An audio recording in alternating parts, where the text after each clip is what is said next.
Athondeki ya mariko ma mwanya ma Jiko Koa ni matugeire ikinya ria thirikari ria kugiria miti itemo mutitu-ini makiuga ni rigacirithitie maria maturigiceirie na gikiro kinene. Kuringana na Muthui, uthondeki wa mariko matarahuthira ngo nyingi ona kuo ni gukoretwo gukinyita itemi hari guthingatithia maria maturigiceirie. Ithui in fact ageria guteithĩrĩria thirikari kigeria kurwa uhoro wa deforestation na ithu turageria kumiteithia na uko tukirehe jiko cirahuthira makara manini gukira maria mahuthikaga naturally. Koguo tunyitanire na thirikari ni uhoro-ini ucio.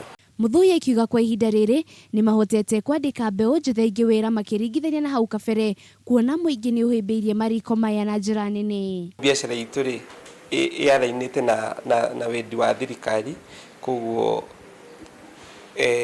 nita kwagiriria biacara-ini itu tondu mundu othe urathikiriria uhoro ucio ri akiunyita uria araunyita ri ni aragia na idea ya tutige kuthukangia miti na ithu tukamahe solution aikorwo ndwina uhoti wa ukigura riko ria goro ri gwaku muci ndwina na hinya wa thitima ri huthira makara no uhuthire makara manini gukira maria uhuthagira. Ona gukiri uguo ene iganda cia mbao no marathie na mbere na gutara hathara kuona thogora wa mbao ni wambatirite makiria. Ngiribotera Kameme TV, rĩtwa rĩakwa nĩ Wanjiru wa Boro.